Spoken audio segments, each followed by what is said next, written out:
বিভিন্ন আবাসনেও দুর্গাপুজোর আয়োজন করা হয়। তবে বীরভূম জেলার ইমামবাজার এলাকায় একটি আবাসনের কয়েকটি পরিবারের লোকেরা গত 4 বছর আগে শুরু করে অভিহিতা পরিবারের দুর্গাপুজো।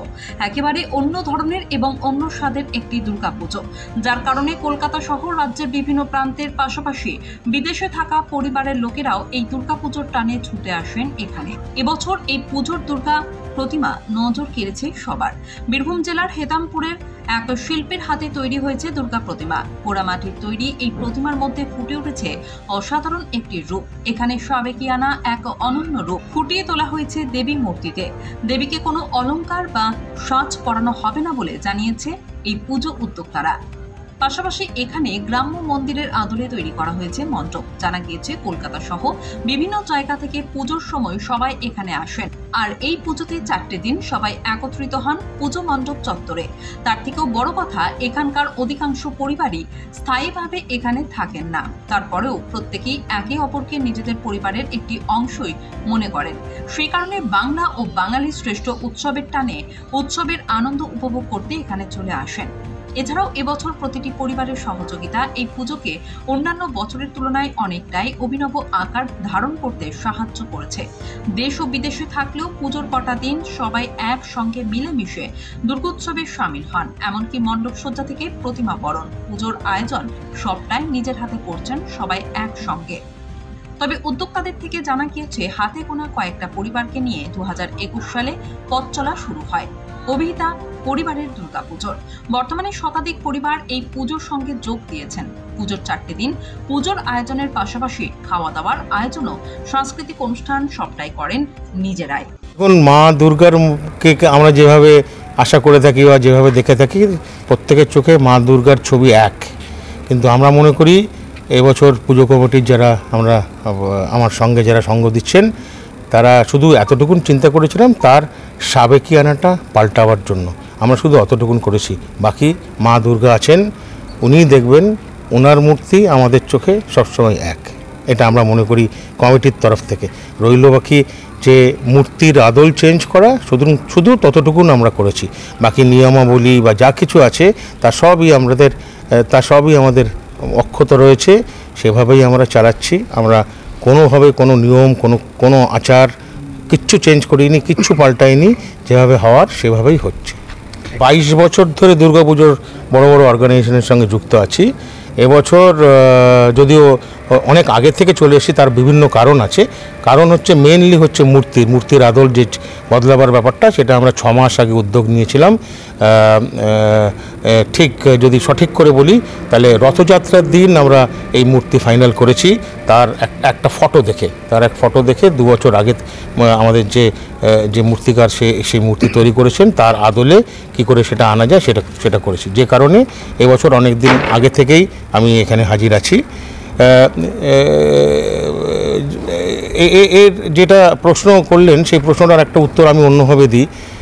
কলকাতাতে তো এত বছর ধরে পুজো করছি, তারও একটা আনন্দ, একটা মজা ছিলই, কিন্তু এখানকার যে আনন্দটা সেটা বোধহয় তাকে ছাপিয়ে গেছে, যে কারণেই আমি হয়তো এখানে বেশি সময় দিচ্ছি। এটা খুব স্বাভাবিক। তার কারণ হচ্ছে, যদি আমি কলকাতার এত বড় বড় পুজোর সঙ্গে যুক্ত থেকেও এখানে সময় দিচ্ছি, তেমন এর তো স্বাভাবিক যে আমি এদের সঙ্গে বেশি যুক্ত। এটা তো আমার অজান্তেই হওয়া, কিন্তু এটা হয়েছে কারণ কি, দাদা যা বললেন যে এখানকার আতিথেয়তাটা হচ্ছে পরিবারের, আর কলকাতার আতিথেয়তা হচ্ছে একটা আর্টিফিশিয়াল বন্ড 4 দিনের। এখানের আতিথেয়তাটা 4 দিনের নয়। আমরা একসঙ্গে বেড়াতে যাই, আমাদের গ্রুপ আছে, সেই গ্রুপে করে আমরা বিভিন্ন জায়গায় যাই একসঙ্গে। পারিবারিক সম্পর্ক আমাদের, সেই পারিবারিক আত্মীয়তাটার জন্যই এখানে বেশি সময় দেওয়া, এবং আমার অজান্তেই সেটা হয়ে গেছে। মানে আমি কিন্তু কোনো কিছু প্ল্যান করে আসিনি।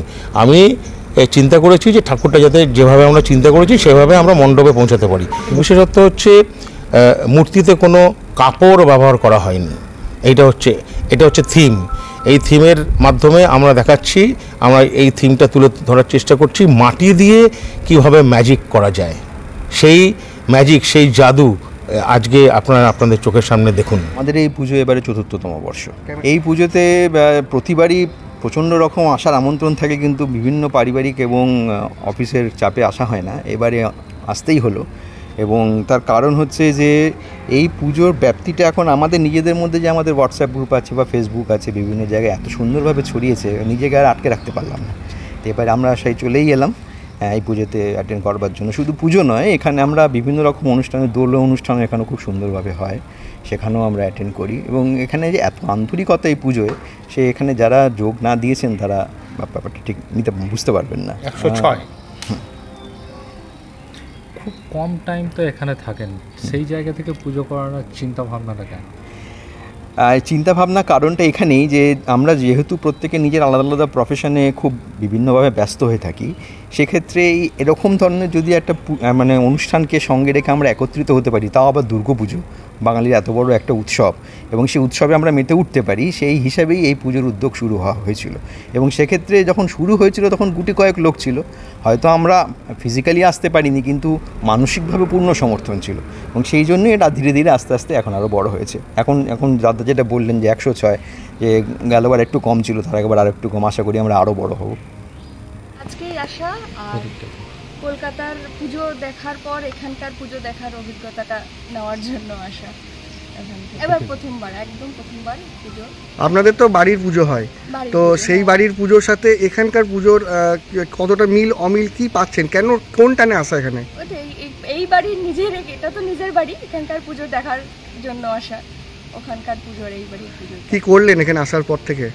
আমি এসছি কিছুক্ষণ আগে, 1 ঘন্টা। কি প্ল্যানিং কি রয়েছে আপনাদের? প্ল্যানিং সন্ধ্যাবেলা এখানে সবার সাথে কাটানো, এই প্ল্যানিং রয়েছে। রয়েছে সেভাবে চেনা হয়নি, এখানে এসেই আরও চেনার জন্যই আরও